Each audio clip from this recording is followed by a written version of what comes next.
Congress party తీరుపై BJP నేతలు fire అయ్యారు.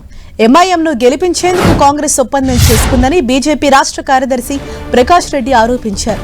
కాంగ్రెస్ నేతల వ్యాఖ్యలే ఇందుకు నిదర్శనమన్నారు.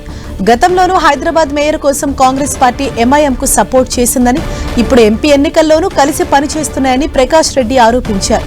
కాంగ్రెస్ పార్టీకి ఎంఐఎం బి టీంగా పనిచేస్తోందన్నారు ప్రకాష్ రెడ్డి.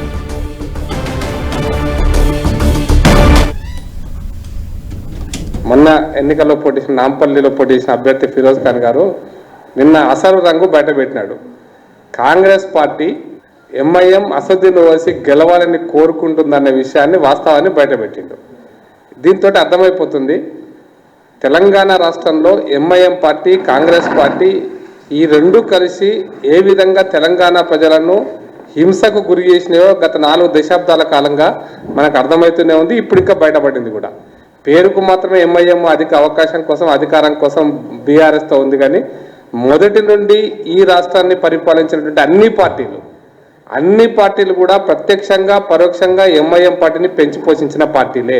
ఇప్పుడు ఎవరికి ఎవరు బి టీం అనేటువంటిది బట్టబయలైపోయింది. కర్టన్ తీయబడ్డది, తెర తీయబడ్డది. పక్కా అర్థమైపోయింది కాంగ్రెస్ పార్టీకి ఎంఐఎం ఇద్దరు కలిసి పనిచేస్తున్నారు, ఇద్దరు కలిసి మాట్లాడుతున్నారు, ఇద్దరు కలిసి ఈ దేశ రాజకీయాలను ప్రభావితం చేసే ప్రయత్నం చేస్తున్నారండి. బీజేఎల్పీ నేత ఏలేటి మహేశ్వర్ రెడ్డి సంచలన కామెంట్స్ చేశారు. పార్లమెంట్ ఎన్నికల తర్వాత రాష్ట్రంలో రాజకీయ పరిస్థితులు మారతాయన్నారు. బీఆర్ఎస్ తో కలిసి సొంత దుకాణం పెట్టుకోవటానికి రేవంత్ రెడీగా ఉన్నారని వ్యాఖ్యానించారు. 25 మంది కాంగ్రెస్ ఎమ్మెల్యేలతో రేవంత్ బీఆర్ఎస్ తో చేతులు కలుపుతారని చెప్పారు.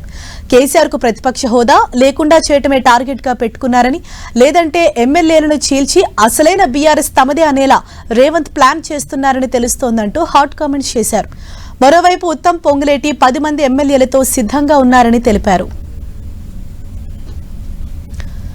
సొంత పార్టీ నేతలతో రేవంత్ అభద్రతా భావంలో ఉన్నారని అన్నారు మహేశ్వర్ రెడ్డి.